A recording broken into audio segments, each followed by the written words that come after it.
Olá pessoal, boa tarde. Vou ajeitar aqui. Vou aguardar vocês entrarem por aí, enquanto eu tomo um cafezinho. Sejam bem-vindos. Peço que me digam se estão me ouvindo bem, por favor. Estão conseguindo ouvir direitinho? Cândido, Emerson, Cordeiro, tem acompanhado aí, Viviane. Vocês estão me ouvindo direitinho, William? Valeu. Ótimo. Vamos entrando aí, gente. Eu sei que Professor, manda abraço pro Tocantins. Claro. Tocantins, um estado maravilhoso. Aliás, eu vou dizer uma coisa a você. Eu conheço algumas pessoas que moram em Palmas e adoram Tocantins. Então manda meu abraço, sim, sem dúvida alguma. É uma cidade... eu nunca fui lá, né? Mas eu ouço dizer que é uma cidade muito bonita pelas fotos que eu vejo, pelos colegas que eu conheço que moram lá. Eles gostam muito. Então, olha a Anne, tudo bom, Anne? Ouço falar muito bem. Então, um abraço aí pro Tocantins. Digo aí de onde vocês são, para eu saber um pouquinho, antes, só esses minutinhos, esses segundinhos finais aí, enquanto o pessoal vai entrando. Eu tomando um cafezinho aqui.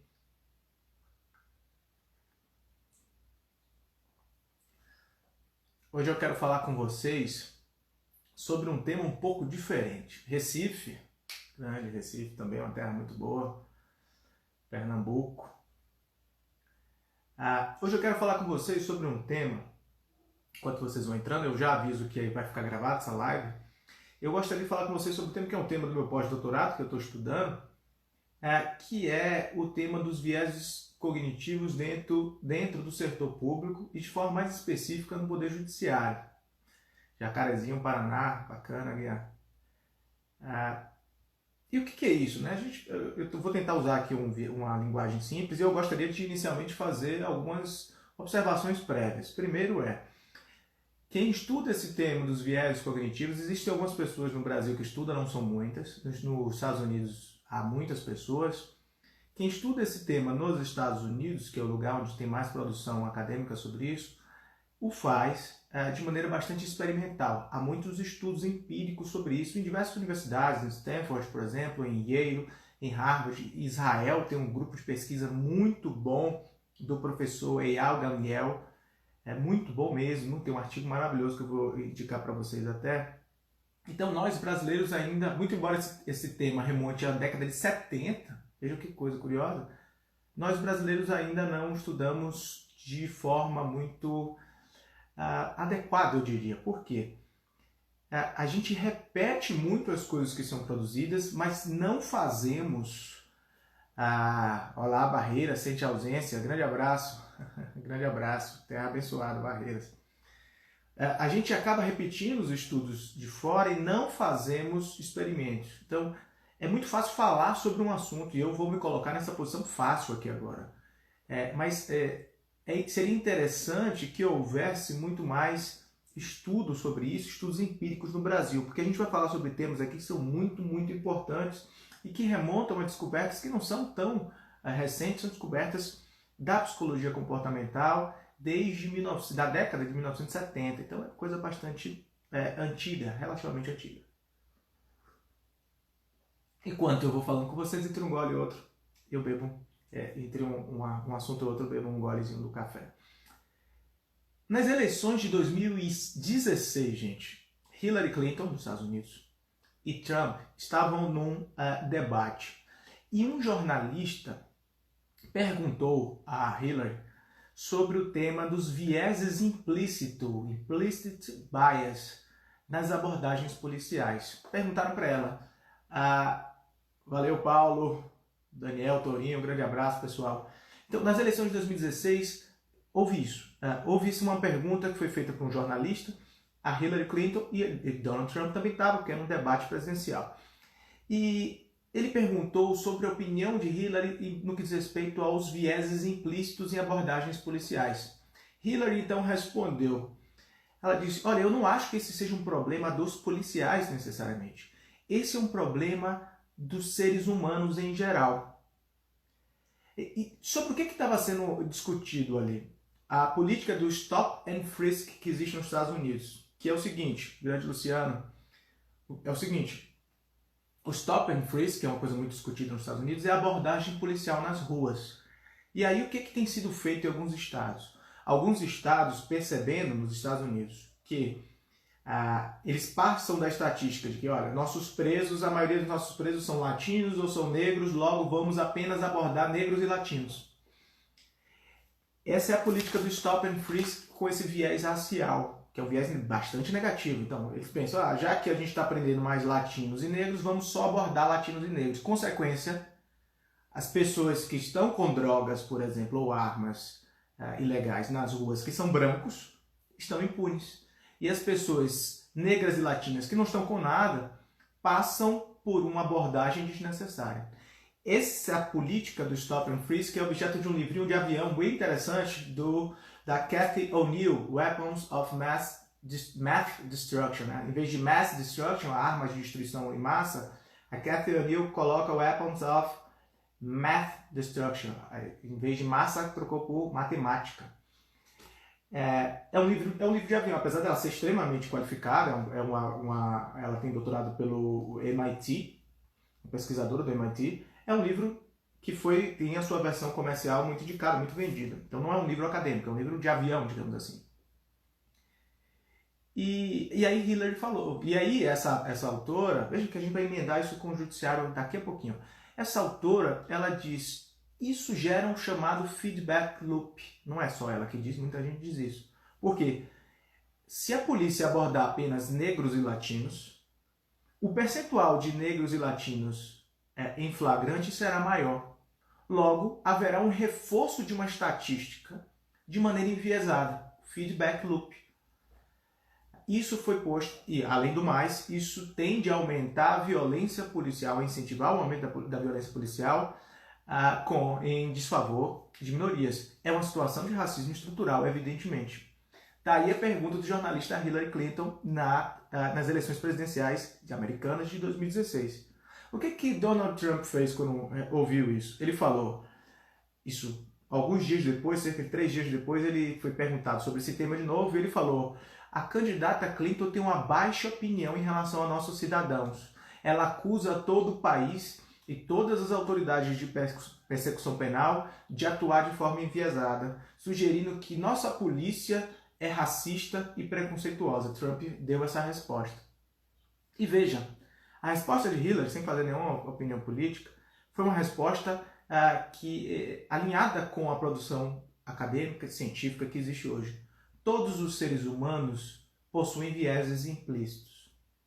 Embora essa pergunta que foi feita a ela não tenha uma relação direta com o poder judiciário, não tem uma relação, foi feita em relação à abordagem policial. Isso possui uma íntima relação com os processos decisórios na esfera pública e na esfera privada. Por quê? Porque há muito tempo, ao menos desde as pesquisas de economia comportamental do Kahneman, Daniel Kahneman e do Tversky também, que escreveram, o Kahneman escreveu O Rápido e Devagar, também é um livro de avião, mas é um livro de avião, o Amos Tversky e o Kahneman escreveram esse livro aqui, essa é a edição de 1983, eu acho, o Julgamento em situações de incerteza, heurísticas e vieses, né? Judgment Under Uncertainty. Esse é um livraço, essa é uma edição de 1982, eu falei 83, está 82. É um livraço que depois deu origem ao Rápido e Devagar, que é a versão livro de avião. E o que acontece? Em 1970, na década de 1970, esses dois autores, a gente conhece muito mais o Kahneman do que o Tversky, esses dois autores, eles minaram um elemento central da economia clássica. A economia clássica parte, grosso modo, de 2 grandes pilares. As vontades são ilimitadas, mas os recursos são limitados. Esse é o pilar número 1. E o pilar número 2, o ser humano age racionalmente. Né? Grosso modo, né, de uma maneira bem grosseira aqui, falando da economia clássica. O que esses autores comprovaram? que em ambientes de incerteza decisória, as pessoas costumam adotar atalhos mentais, que são chamados heurísticas, ou seja, processos heurísticos, são, Marcelo, grande abraço, processos de, é como se fossem algoritmos mentais. Algoritmo é aquela divisão de trabalho para executar uma tarefa. Você tem dados que são lançados em um conjunto de regras e produz um resultado. Né? Uma divisão de tarefas é um algoritmo, né? É um conjunto de cálculos limitado no tempo que recebe determinados dados e produz um determinado resultado. Isso é um algoritmo. Nossos cérebros, segundo Kahneman, eles também trabalham como um algoritmo. Nossos cérebros têm atalhos mentais, que são os processos heurísticos, são atalhos inconscientes, nós muitas vezes atuamos de forma automática, o sistema S1, e muitas das decisões e crenças, na verdade, muitas das nossas decisões do dia a dia são baseadas em crenças sobre eventos incertos. A gente às vezes toma decisões com base no resultado de uma eleição, um juiz com base na culpabilidade de um réu, um economista com base no valor futuro do dólar. Muitas vezes nós somos levados a pensar, fazer um raciocínio até mesmo probabilístico, através de atalhos mentais, de processos automatizados. Esses processos automatizados, eles fazem parte de uma herança evolutiva e nos auxiliam muito bem. Né? São esses atalhos mentais que fazem com que a gente... Se você vir um filme, fazendo uma brincadeira, se você viu um documentário sobre a vida selvagem no Discovery Channel, você vai ver que os marsupiais, os animais às vezes bebem água perto do seu predador. Né? Vejam que nossa forma de raciocínio humano, nossos atalhos mentais, as formas que a gente identifica os dados e toma uma decisão, fizeram com que a gente sobrevivesse e a seleção natural fez a gente estar aqui. Então nossa forma de raciocínio automatizada fez a gente sobreviver. Só que ela traz alguns equívocos de raciocínio, algumas espécies de probabilísticas subjetivas. Esse é o preço que pagamos pela nossa eficiência, né? São erros sistemáticos, falácias, vieses, ilusões, enfim. Basta vocês pensarem. A gente viaja de carro e não sente tanto medo. Muito embora a gente saiba que o risco, a probabilidade de acidente de carro é infinitamente maior, é muito maior do que a de queda de um avião. Mas não tem quem não sinta medo em uma turbulência dentro do avião. Uns mais, outros menos, mas todo mundo está ali com algum grau de medo. Muito embora se saiba que para um avião cair é algo extremamente difícil. Então veja que a gente assume uma espécie de uma probabilidade subjetiva. João, mas isso tem a ver com a altura, tem outros fatores. É possível. Eu te dou outro exemplo, então. Imagine que você vai num shopping center e você quer comprar, vamos supor aqui, essa caneta. Essa caneta aqui da ANPR, a Associação dos Procuradores da República. Você quer comprar essa caneta aqui e no shopping ela está por R$50. Mas você sabe que no shopping a 10 km dali tem uma caneta dessa por R$1. Você compra por 50 ou você vai no outro shopping e compra por R$1? O que você faz? Né? O que vocês fazem? Respondam aqui no chat aqui para mim, para eu ver, por favor. Então, basicamente, você tem uma caneta que custa R$50 no shopping, mas no shopping a 10 km você tem essa mesma caneta por R$1. Você compra por 50 ou você fala, não, está muito caro, eu não vou comprar. Essa é uma decisão que você faz. Agora imagine a seguinte situação. Imagine que, em vez de uma caneta, você tem uma televisão com preço de R$1.000, ou melhor, R$1.050 no primeiro shopping e no segundo shopping R$1.000. Então, a mesma diferença de preço é até maior, né? Um era R$49, outro era R$50. Se você for comprar uma TV, se você chegar num lugar e ver uma TV por R$1.050, você sabe que no shopping a 10 km essa mesma TV está R$1.000, R$50 a menos, você não muda de shopping. Mas pelo mesmo valor, em razão de uma caneta, você muda de shopping. Veja que isso parte de uma forma de raciocínio, de um viés de raciocínio que tem uma raiz evolutiva. Tem um livro muito bom chamado Alex no País dos Números que explica o porquê do nosso pensamento ser logarítmico nesse aspecto. Por que a gente faz isso? Isso faz parte do nosso processo evolutivo, muito embora haja um viés aí. Por quê? Porque o risco que você, ou melhor, o prejuízo que você tem é o mesmo. Em qualquer lugar, o prejuízo que você tem é o mesmo. Se você for comprar a caneta ou a TV no shopping no outro, o prejuízo é esse mesmo, R$50. Então vejam, existem erros da nossa forma de raciocínio, que foi isso que o Kahneman viu. E como é que a gente apresenta isso para o Poder Judiciário? Como é que a gente incorpora isso no Poder Judiciário? Aí eu apresento a vocês uma outra. Aliás, sobre o Kahneman, se vocês quiserem uma coisa mais básica, além desse livro, além do Rápido e Devagar, que é um livro de avião, né? Esse livro, Julgamentos sob Incerteza, né? Judgment Under Uncertainty. Obrigado, Léo. Grande abraço. Temos também um artigo com esse mesmo título, que é um artigo fininho, é o melhor artigo que eu acho que resume bem esse tema, que tem o mesmo título do livro. É um artigo bem fininho com esse mesmo tema, julgamento em ambiente de incerteza. E aí, o professor Gerli Nunes lançou há pouco tempo um livro muito interessante, talvez o pioneiro no país, né, em matéria de livro pelo menos. O Gerli Nunes, Nathanael Lud, o Flávio Pedro lançaram Desconfiando da Imparcialidade dos Sujeitos Imparciais, um estudo sobre viés cognitivos e a mitigação dos seus efeitos. Esse é um livro bem interessante também. Essa temática parte da aplicação, da descoberta dos viéses cognitivos, ou seja, da ideia de que o princípio da atuação racional precisa ser mitigado porque nós não somos tão racionais assim. E aplicado ao âmbito do Poder Judiciário, nos traz à mente a ideia de imparcialidade. Porque esse tema está diretamente relacionado com a imparcialidade de quem integra um processo decisório, seja ele administrativo, seja ele judicial. Se você atua de forma enviesada, seja a partir de vieses probabilísticos, seja a partir de vieses raciais, por exemplo, você está comprometendo. Tem também o José Fonseca da Sica, José Fonseca Costa, de fato. Eduardo José Fonseca Costa, levando a imparcialidade a sério, acho que é o doutorado dele. Também é um livro muito bom, bem lembrado aí. Então, aplicado isso ao Poder Judiciário, nós temos uma discussão a respeito da imparcialidade. Existe uma anedota americana, bastante famosa, que retrata 3 árbitros de beisebol. 3 árbitros são questionados sobre como eles conduzem um jogo de beisebol. O primeiro diz, olha, eu apito de acordo com o que eu vejo. O segundo diz, eu apito e conduzo conforme as coisas são. E o terceiro diz, não existe ponto, não existe falta até que eu apite.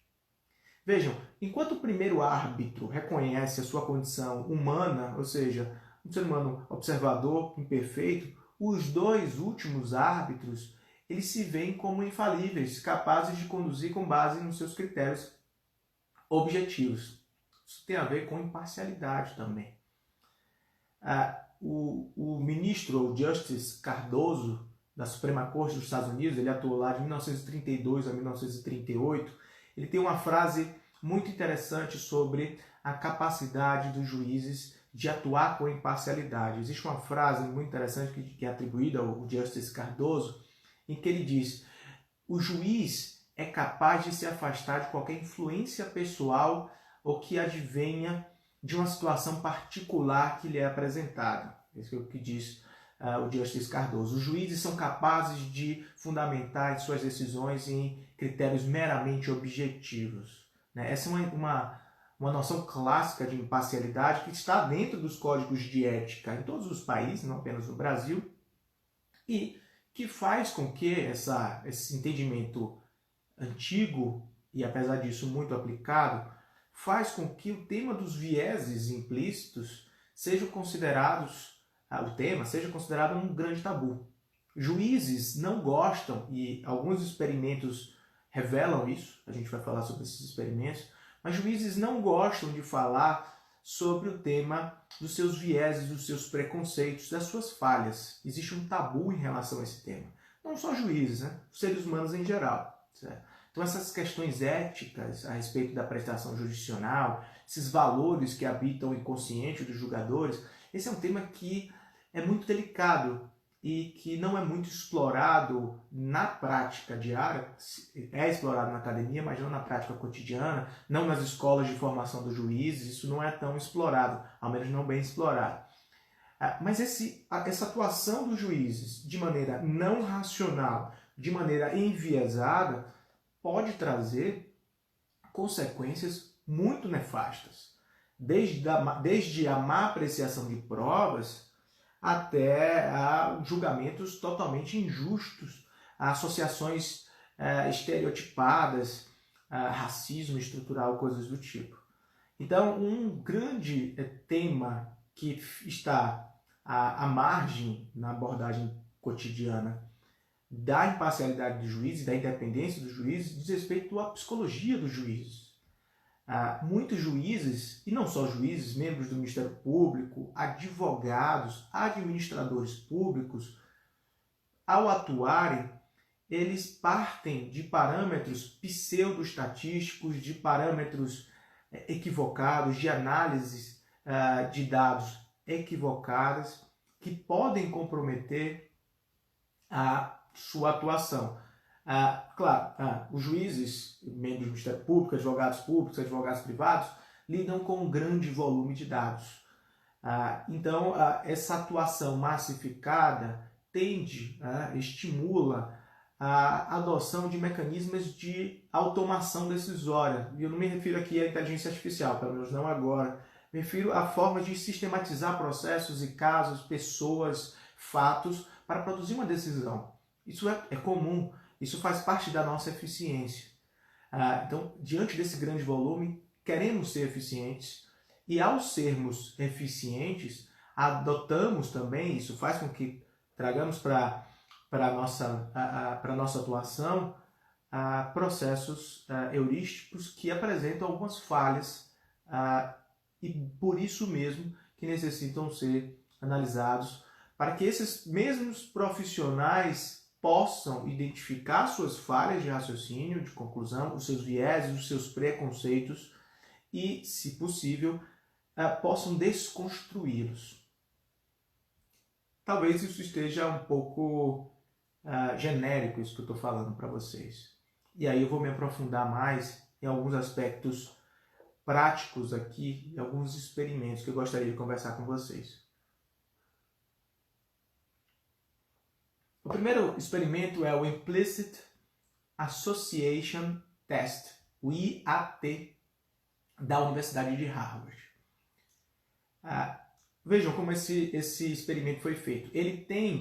Esse experimento foi criado com o objetivo de medir a força de associações inconscientes por meio da comparação do tempo que você tem para fazer essas associações. Então, esse teste foi desenvolvido para que a gente pudesse medir associações inconscientes.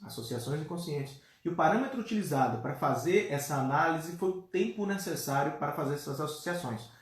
Sendo mais claro, imagine, o primeiro teste que foi feito foi o seguinte: imagine que uma sequência de palavras apareça na sua tela agora, e com nome de cores.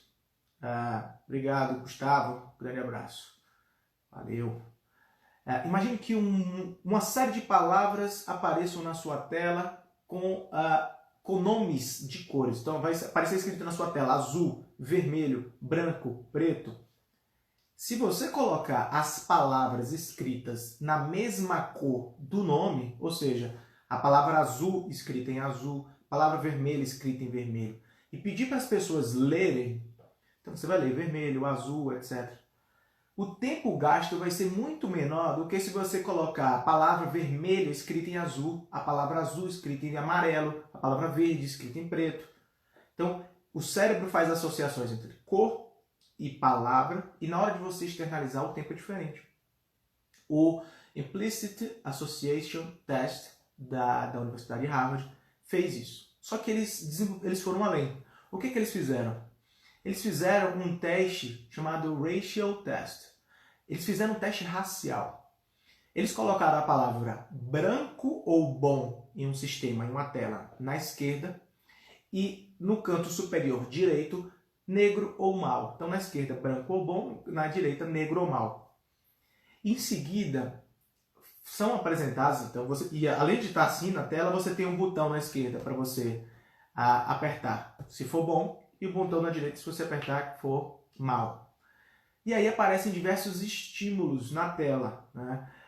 Rostos, pessoas, palavras positivas, palavras negativas, várias pessoas vão aparecer na tela, pessoas de diversas etnias, e os participantes são instruídos a pressionar uma tela na esquerda do computador quando aparecer uma face branca ou uma palavra positiva, e uma tecla na direita quando aparecer uma face negra ou uma palavra negativa. Então, você tem vários estímulos e você aperta a tecla branco ou bom, negro ou mal nesse teste. E aí o que acontece? Os participantes recebem esse incentivo, só que depois o sistema troca. Ele troca para negro ou bom e branco ou mal as teclas e pede para as pessoas fazerem esse mesmo teste. Isso revelou, esse teste feito pela Universidade de Harvard, que a associação entre a palavra branco e bom era mais rápida do que a palavra negro ou mal. 70% das pessoas, aproximadamente, que fizeram esse teste, demonstraram preferências raciais. Só que as pessoas que receberam essa informação, que participaram do teste, ficaram revoltadas quando foram informadas disso e não quiseram admitir isso. Curioso. Existem diversos outros testes, muito seriamente conduzidos, que demonstram que pessoas brancas tendem a ativar o cérebro, a região do cérebro associada com o medo, por algumas pessoas, quando enxergam rostos de pessoas negras. E isso tem levantado uma série de preocupações no que diz respeito ao encarceramento de pessoas latinas e negras nos Estados Unidos. Também há diversos estudos que sugerem que a violência policial contra pessoas negras faz parte desse tipo de associação, da pessoa negra com uma pessoa perigosa, e às vezes até com imagens de animais. Existem testes que fazem essa exploração, essa associação. Na Flórida, na Geórgia e na Pensilvânia foram introduzidos alguns estudos bem interessantes que concluíram que presidiários, vejam que coisa curiosa, presidiários com características fenotipicamente negras, ou características fenótipas negras, lábios mais grossos, narizes mais largos, etc. Essas pessoas, em circunstâncias fáticas similares, receberam sentenças mais longas do que aquelas com características fenotípicas brancas, em situações similares. Então, muitas vezes as pessoas falam, existe quem diga que não há racismo no sistema de justiça, porque o problema do encarceramento de negros e latinos se deve a uma questão social e não racial. Essas pesquisas demonstram que, na mesma circunstância, pessoas com características fenotípicas negras recebem penas mais elevadas. No departamento de Geórgia, de correções de Geórgia, mostrou que negros recebem sentenças em torno de 5% mais altas que os brancos. E alguns estudos revelam, isso é algo assustador, que juízes nos Estados Unidos, tendem a fixar fianças com cerca de 25% mais elevadas e punições 12% mais elevadas quando os réus são negros. Ou seja, um réu negro nos Estados Unidos tende a ter um valor fixado em fiança pelo juiz 25% mais elevado que um réu branco, nas mesmas circunstâncias. Veja, eu não estou analisando em circunstâncias diferentes, não. Nas mesmas circunstâncias. Isso é viés implícito. Isto é implicit bias. É sobre isso que o jornalista queria saber quando fez a pergunta a Hillary Clinton e a Donald Trump nas eleições de 2016. De forma mais surpreendente ainda, até mesmo fatores absolutamente irrelevantes, eu cito aqui um artigo do Eyal Peer e o Eyal Gamliel, da Universidade de Israel, muito bom, que eu peguei na plataforma High Online, muito bom esse artigo. Eyal Peer e Eyal Gamliel. Esse artigo é muito bom. Foi um artigo feito com juízes de Israel.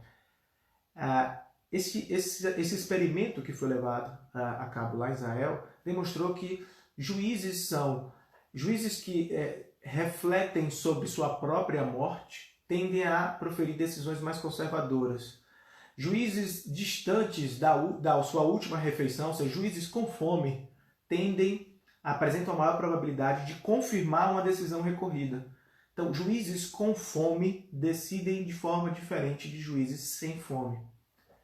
Algumas pesquisas demonstram que até mesmo vestimentas de advogados foram identificadas como fatores relevantes. E aí eu me recordo de uma vez que eu conversei com um amigo juiz, e ele me falou uma coisa curiosa. Ele falou isso de maneira bastante espontânea até, me assustou um pouco. Ele disse, olha, quando um advogado bem vestido vem falar comigo, é diferente. Quando a gente vê um bom terno no advogado, é diferente. Foi o que ele me disse. Aquilo me chocou naquele momento, porque para mim é algo totalmente irrelevante. Quando um advogado vem falar comigo, eu ignoro por completo o terno dele. Aliás, de minha parte, nem precisaria estar de terno. Poderia estar com outro tipo de roupa. Mas ele falou isso, ou seja, o terno faz ele ficar mais à vontade para conversar com esse advogado. Hoje, pensando nessa confissão que esse juiz me fez, eu acho que no final das contas ele tem uma certa vantagem. Porque, apesar dele achar isso normal, ele consegue observar isso conscientemente. E o grande problema é que esse tipo de comportamento, muitas vezes, ele é implícito. Então é preciso tocar nessa ferida, visitar esse tabu, afastar esse tabu melhor. A primeira sistematização de viés, a grande sistematização de viés, foi feita pelo Amos e pelo Daniel Kahneman na década de 70. Que tipo de vieses são esses? Né? Que tipo de comportamento, que tipo de forma de raciocínio é essa que a gente tem para adotar essas posturas inconscientes através desses atalhos mentais e chegar a conclusões equivocadas ou preconceituosas? Como é que isso acontece? Esses autores eles desenvolveram o estudo de 3 processos heurísticos, ou seja, 3 algoritmos mentais, 3 processos automatizados de raciocínio, de tomada de decisão. Os vieses da representatividade, disponibilidade e de âncora ou ajustamento. Né? Então, vieses de representatividade, disponibilidade, de âncora ou ajustamento. Como é que funciona o viés heurístico o processo heurístico? É importante deixar claro. Viés é uma consequência negativa de um processo automatizado de raciocínio. Então, não é bem o viés de representatividade. O processo heurístico de representatividade existe e ele é uma decorrência evolutiva nossa e ele é muito bom para a gente em vários aspectos. Mas ele também nos conduz a vieses cognitivos, que são falhas no raciocínio ou preconceitos. Então é importante a gente diferenciar heurística, que são processos automatizados de pensamento ou de raciocínio, com os vieses, que são possíveis resultados indesejados desse tipo de método de pensamento. E o viés, ou melhor, o processo heurístico de representatividade, ele se faz presente toda vez que é exigido de alguém a tarefa de enquadrar o indivíduo, um objeto, um evento em uma determinada categoria. Quando você tem que classificar as pessoas em categorias, você inconscientemente recorre a um processo heurístico de representatividade. E o que acontece? Por conta da nossa forma automatizada de pensamento, nós tendemos, e isso é o problema, daí que surge o viés, muitas vezes nós tendemos a nos apegar a algumas características e superdimensioná-las. E fazer com que uma característica que não é tão representativa assim acabe sendo concebida como representativa. Então a gente acaba criando, nesse momento, uma espécie de uma probabilidade subjetiva. Existe um experimento conduzido pelo Kahneman que é muito interessante. Esses experimentos, gente, são da década de 70. O que aconteceu? Vejam que experimento curioso. Os participantes foram apresentados a 100 pessoas. Existiam imagens de 100 pessoas. Imagina uma tela, imagens de 100 pessoas, fotos de 100 pessoas. E os participantes desse experimento foram instruídos a dizer, olhando cada uma dessas pessoas, se era um advogado ou um engenheiro. Certo? Então, uma amostra de 100 pessoas precisavam ser classificadas entre advogados e engenheiros. Para um grupo de participantes, os condutores do experimento disseram: olha, vocês vão receber uma amostra de 100 pessoas para vocês classificarem de acordo com as características que vocês enxergam nessas pessoas, se são advogados ou engenheiros. Mas dessas 100 pessoas, 30 são engenheiros e 70 são advogados. No outro grupo de participantes, era o contrário. 70 eram advogados e 30 eram engenheiros na amostra. Então, você imagina que você é informado. Fala, olha, você tem que classificar aqui se é advogado ou engenheiro essa foto. E aí, as mesmas fotos foram apresentadas a 2 grupos. E para um grupo foi dito, mas perceba que existe uma proporção. 30% aqui é advogado, 70% é engenheiro. No outro, 70% é advogado e 30% é engenheiro. E aí, veja, em uma clara violação a um teorema básico de Bayes, os participantes produziram os mesmos resultados. Ou seja, as pessoas do grupo 1 classificaram as personalidades que foram apresentadas como advogados ou engenheiros com base na vestimenta, com base na aparência, e desconsideraram o fato de que apenas 30% ou 70% era de uma determinada categoria, digamos assim, uma determinada profissão. Então, a estatística anteriormente apresentada, o dado relevante apresentado, de que havia uma proporção de 30% a 70%, não foi considerada na hora do raciocínio rápido. As pessoas simplesmente olharam as características. Elas acharam inconscientemente mais relevante se basear num viés um processo heurístico de representatividade, de observar as características que enquadrariam na sua forma de pensar essas pessoas em uma determinada categoria. O problema ocorre se a gente transportar isso para o judiciário, quando a gente parte, por exemplo, para o processo penal, em que o juiz, para fundamentar uma decisão de uma prisão preventiva, deve considerar a elevada periculosidade do agente. E, claro, para comprovar a periculosidade do agente, pelo menos conscientemente, formalmente, a fundamentação tem que ser feita com base em questões objetivas.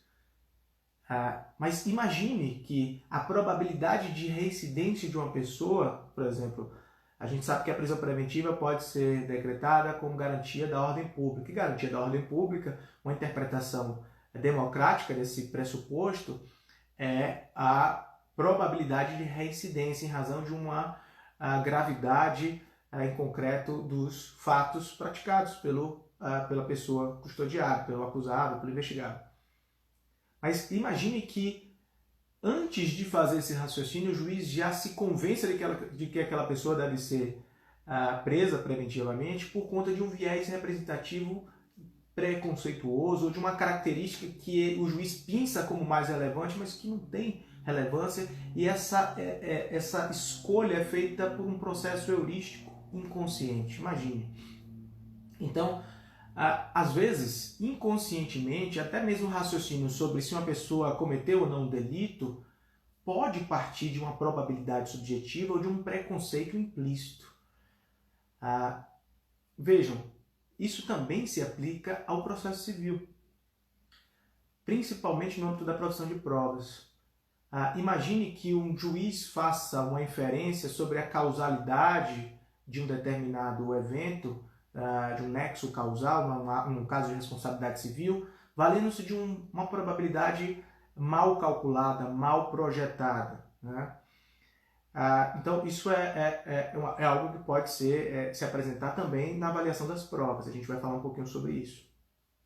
Um segundo tipo de viés são os vieses derivados da heurística de disponibilidade. A gente falou sobre representatividade, que é essa classificação de pessoas e coisas em grupos, em categorias. Mas temos também a heurística de disponibilidade, que é a seguinte: as pessoas dão muito valor no processo de tomada de decisão aos eventos que ocorreram mais recentemente ou que podem ser recordados com maior facilidade. Ao decidir algo, muitas vezes você considera como muito relevante um elemento porque você recorda dele com mais facilidade. O problema ocorre quando eventos menos comuns são percebidos como se fossem mais frequentes, pelo simples fato de serem recordados com mais facilidade. Basta a gente ver a associação que a gente faz com acidentes muito mais com avião do que com carro, mesmo sabendo que carros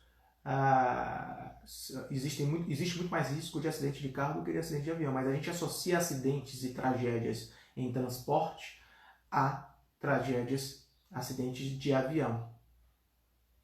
Um caso curioso que o Kahneman conduziu foi um experimento da seguinte forma. Várias pessoas participantes desse experimento, receberam listas de nomes de personalidades de ambos os sexos. Então, pessoas com diversas celebridades de ambos os sexos. E foram perguntados, depois de ler a lista, se a lista conteria mais nomes masculinos ou femininos. Em uma lista, os nomes masculinos eram mais famosos do que os femininos. E na outra lista, o inverso. As mulheres eram mais famosas. Mas o número de pessoas famosas não refletia isso. Ou seja, os participantes julgaram que uma determinada lista tinha mais personalidades famosas, homens, porque lembravam mais dos homens do que das mulheres. A facilidade com que o assunto vinha à memória fez com que houvesse esse equívoco na apreciação, uma espécie de uma probabilidade subjetiva.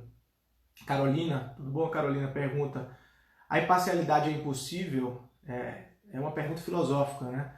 Se a gente for pensar nos vieses heurísticos e até nas questões relativas à neurologia, algumas pessoas costumam dizer, o Eduardo Janetti tem uns livros maravilhosos sobre esse tema, há quem diga que até mesmo a liberdade é impossível, já que a tomada de decisão, antes de você decidir algo, existe um processo sináptico antes de você que condiciona a sua escolha. Então até mesmo o livre-arbítrio parece ser uma grande ilusão. Como a ideia de mente e cérebro, consciência e cérebro. Então a imparcialidade está dentro dessa dualidade que muitas vezes é uma dualidade fictícia. Mas obviamente isso não nos impede de, atuando principiologicamente, tentar atingir o ideal, ainda que esse ideal não seja atingível, né? Como o poema das utopias de Mário Quintana, né? Se as coisas parecem impossíveis, ora, que tristes os caminhos se não for a mágica presença das estrelas. Eu acho que as utopias não devem impedir a tentativa de alcançá-las. Grande André, um abraço, meu cara. Então, veja, outros experimentos de disponibilidade foram muito interessantes. Esse foi um experimento de John Carroll, pessoas eram questionadas, eram solicitadas a imaginar o candidato que seria vencedor nas eleições. Então as pessoas falaram, imagine que fulano venceu as eleições. Aí você imaginava isso. E depois, posteriormente, essas pessoas eram perguntadas sobre que candidatos elas achavam que teria mais chance de vencer. E o candidato que elas haviam imaginado anteriormente aparece numa probabilística maior. Certo?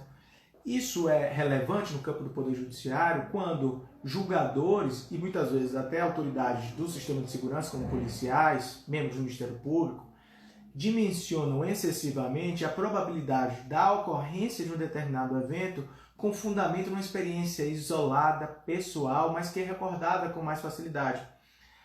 Imagine um juiz, eu já vi um caso de um juiz, que ele sempre dizia, em audiências de custódia, ele sempre dizia, olha, meu pai foi objeto de violência policial. Acho que há uma grande chance de isso ter acontecido. Então, esse juiz, fazendo o caminho inverso agora, ele interpretava qualquer caso em que houvesse a alegação de violência policial a partir da presunção de que houve violência policial. Por quê? Porque ele sempre se recordava na memória de uma experiência pessoal que foi a violência policial que o pai dele sofreu. Ainda que, naquele caso específico, não houvesse elementos suficientes que permitissem a ele concluir sobre esse tema. Então é interessante. Vitorelli, no livro dele, que é o livro de processo, não sei se está aqui, Processo Estrutural do Vitorelli, meu colega lá do MPF, esse livro aqui que chegou agora, chegou há um tempo. Ele, embora escreva sobre processo estrutural, ele faz uma parte do livro, ele trata em algumas páginas sobre viéses cognitivos, e ele faz uma abordagem interessante sobre os juízes que concedem liminares, às vezes baseados em experiências traumáticas. Percebam, em um caso muito curioso, aconteceu isso no Ministério Público Federal, uma procuradora da República foi questionada sobre... eu ia botar até o tema aqui, mas agora já está correndo muito, já está muito avançado, então não dá para fixar. Perdoem por não ter fixado o tema aí. Voltando, no Ministério Público Federal, uma procuradora foi buscada por uma associação de pessoas que tinham determinada enfermidade. E aí ela ajuizou uma ação civil pública para que o Estado, o poder público, fosse obrigado a fornecer medicamentos para aquela coletividade. O juiz negou a liminar. Disse que não, porque o juiz viu o impacto econômico daquilo e negou a liminar. Qual foi a estratégia que ela adotou? Fazer com que essas pessoas ajuizassem, todas elas, ações individuais. O mesmo juiz concedeu liminares para essas pessoas.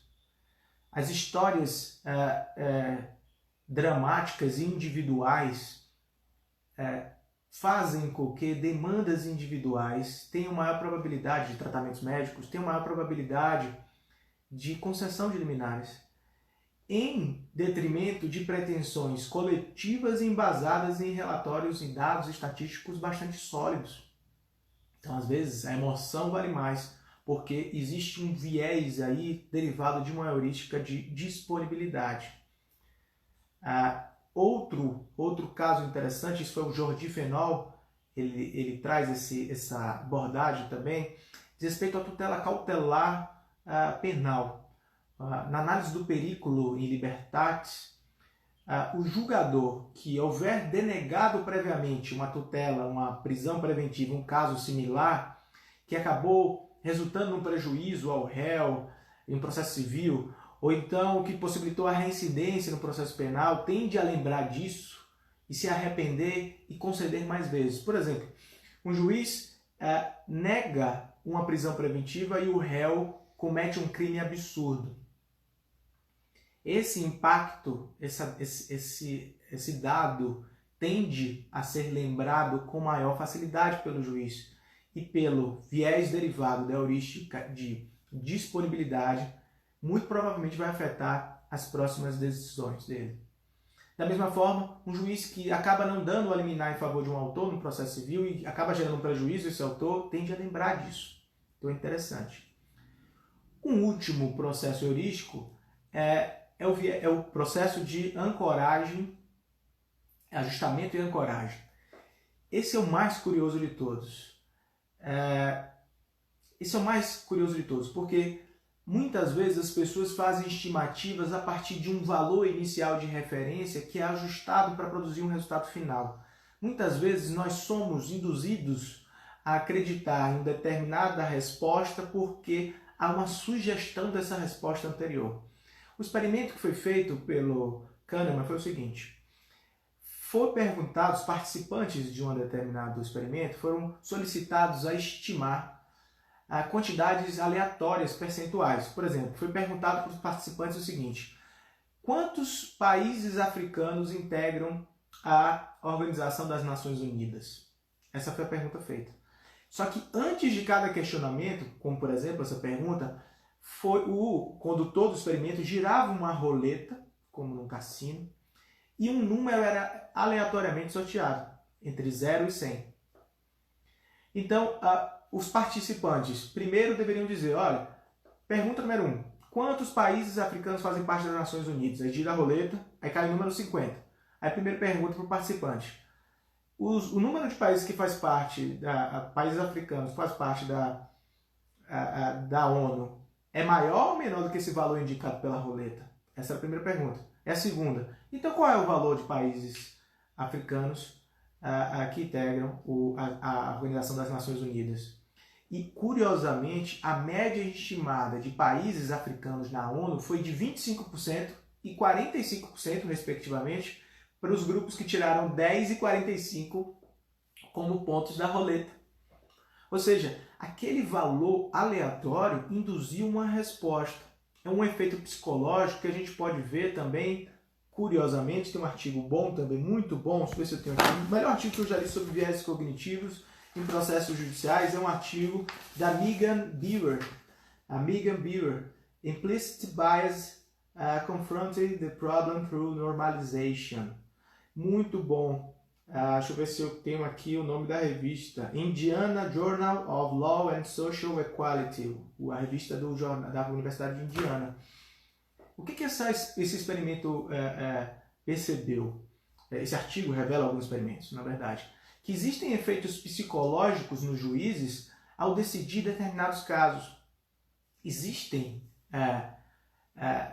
experimentos que revelam que não apenas a roupa dos advogados importa, mas o valor que os advogados indicam na petição inicial influencia o valor da indenização que o juiz vai conceder nos Estados Unidos a título de punitive damage.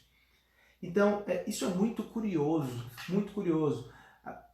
Pesquisas americanas também revelam que o valor das penas pedidas pelo Ministério Público na denúncia influencia o julgamento do juiz. Ou seja, se o MP narra um fato e diz que esse fato gera, na verdade, esse concurso é material e que geraria 200 anos de reclusão, ou se ele, com o mesmo fato, faz outra denúncia, em vez da primeira, em lugar da primeira, e diz que, na verdade, tem uma continuidade delitiva, e tem uma construção, e tem isso e aquilo, que, na verdade, são 10 anos de reclusão, isso influencia os juízes.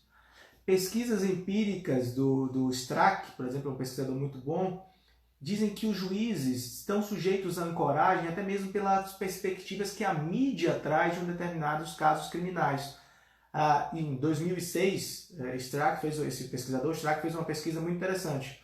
Os juízes foram apresentados a um caso e a modelos de sentença trazidos pela mídia, aleatoriamente, e pelo Ministério Público.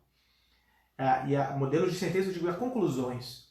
E os juízes foram influenciados pelas conclusões trazidas pelos outros autores. O percentual de ajuste com base nisso era muito alto. Só que se você perguntar para os juízes se eles agem dessa forma, eles dizem que não. Os experimentos mostram que cerca de 90% a 97% dos juízes acham que não atuam com viés implícitos. 97% dos juízes acham que não atuam de forma enviesada. Mas 97% dos juízes também acreditam que outros juízes atuam. É como dizer, 97% das pessoas acham que dirigem melhor do que a média. Isso é matematicamente impossível, né? É impossível. 97% dos juízes se acham no topo dos 10% melhores. Isso é matematicamente possível. 97% não pode estar no topo dos 10%. 97% dos juízes acham que existe preconceito nas decisões judiciais. Mas esses mesmos 97% acham que eles não atuam de forma preconceituosa. Veja que existe um tabu nesse tema. E, curiosamente, quando os juízes são apresentados a esses experimentos, eles tendem a minorar os vieses cognitivos, os vieses implícitos. Então, a mera consciência, a mera educação já afeta.